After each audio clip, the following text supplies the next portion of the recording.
Today marks the 12-year anniversary of the Babylon Project and the founding of Home Delta. The date is March 13th, 1999.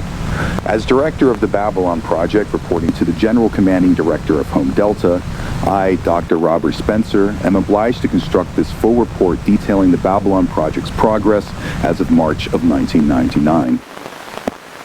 Since the Annunciation event on January 28th and the subsequent elimination of Dr. Evans, the contamination of Home HQ has continued to progress at an exponential rate.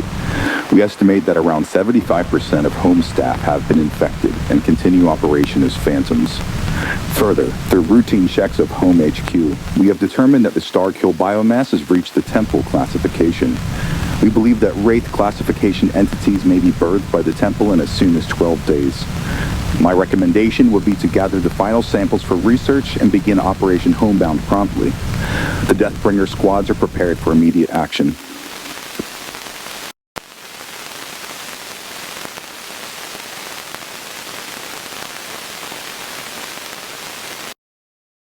Dr. Churchill, we're preparing for the final descent into Home HQ now. Mission will commence in 48 hours. Good. Spencer, I have a request. What is it, sir? Dr. Stanley Vega of the Xenobiology Group has been researching the Akashic Plane. I need you to retrieve him and his work, but under no circumstances should you allow him to learn the true nature of Home Delta. Understood. What should be done if he's already infected? He won't be. He works in the BSL-4 lab. We've determined that sector to be clean, and it's projected to be clean for at least 10 more days.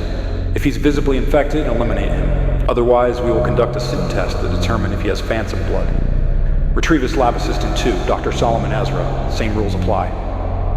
If you don't mind me asking, sir, what are you planning with him? My plans with Vega have nothing to do with your job. This is for your own good, Spencer. The most I can tell you is that it involves research into the Akashic Plane. Speaking of which, have you retrieved the new info on Lucas Michaels? Yes, I have. It's in the data room. I think you'll be interested in our findings. We're not sure what to make of it yet. Good. I'm looking forward to it. When you return, we'll run the SIN test at Nazareth site and continue operations as planned. We're on schedule. Understood. And for Operation Homebound? It will commence April 4th.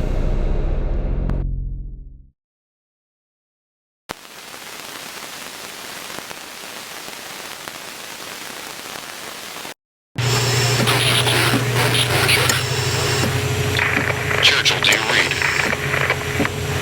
On the line, over.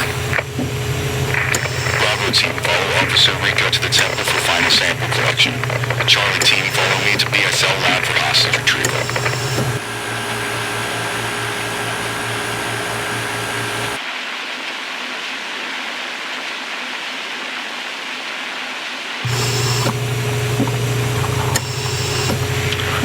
Proceed with sample collection.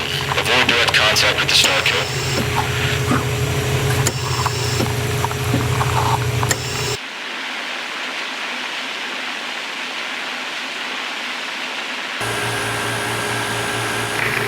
Dr. Vega, we've identified a potential risk in the BSL labs, required to be taken to the quarantine zone for a mandatory screening for infection.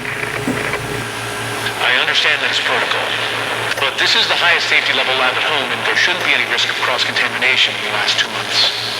Regardless, we still have to take you to quarantine. Where's your lab partner, Dr. Ezra? He was transferred back to the main facility. That's okay. We'll pick him up along the way. Bring your research materials and maybe place in quarantine for a few weeks.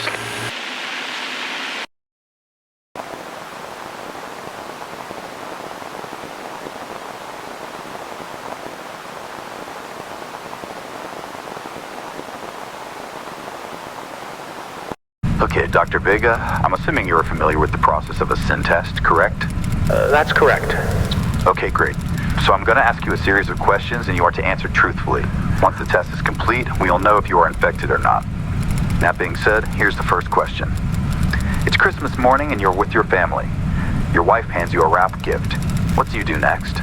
Well, of course, I'd thank my wife and open the present, carefully unraveling the ribbons, and then I'd probably give her a hug. Next question. It's early in the morning and you see a UFO in the sky, illuminated by the light of dawn. What are you thinking? I'd probably be a bit confused, but I'd probably think of it rationally. Could it potentially be a balloon, a plane, a helicopter? A UFO implies that it's merely unidentified. It could be entirely prosaic. Okay, last question. You have decided to participate in a charity event for your local church. Why did you make this decision? Well, I was born and raised Catholic, and I think if I had the opportunity to give to those less fortunate, I would. Thank you, Dr. Vega. Your results came clean. Please exit to the door on your right and remain seated in the waiting room until you are called. Thank you again for your cooperation.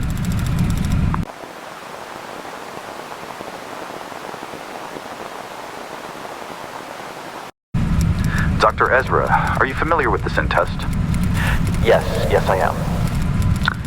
All right. As you know, I'm going to be asking you a series of questions. Answer them truthfully. At the end, we will be able to determine if you are infected or not. Let's begin. First question. You work at a competitive company.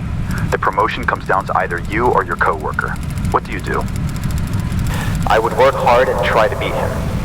I would think, why should he be the one to get a promotion? I, of course, would be the one doing the work. He was just lucky.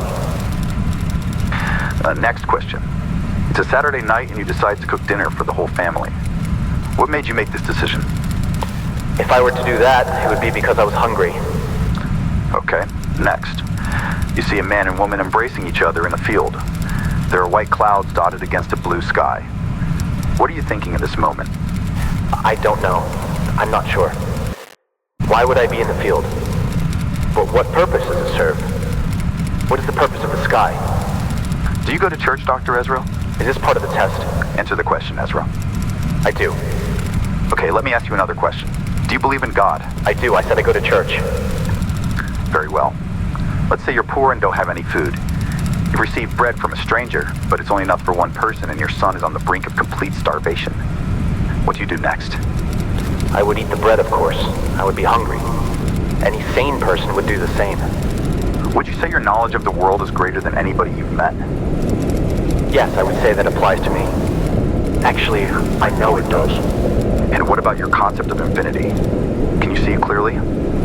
Yes, I can. Code 66, calling. Administer asphyxiation agent. Code 66. Error. Task cannot be completed. Error.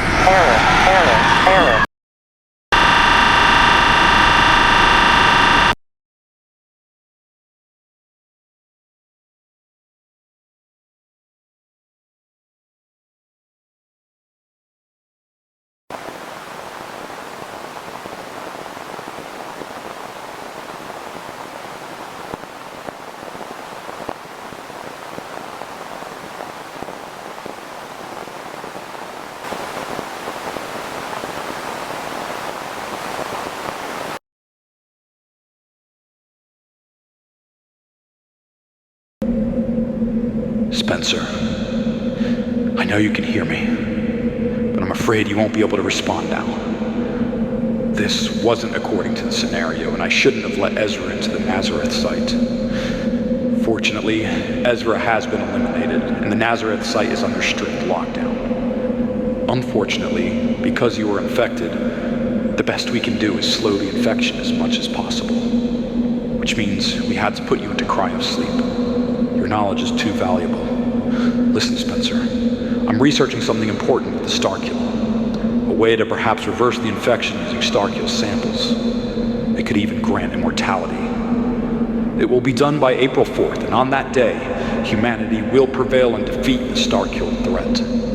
Project Babylon will be complete, and we will then be able to initiate Operation Homebound. In my effort to understand the cosmos, I made a grave mistake, and I'm only now seeing the weight of my sins unfold before my eyes. God, please forgive me.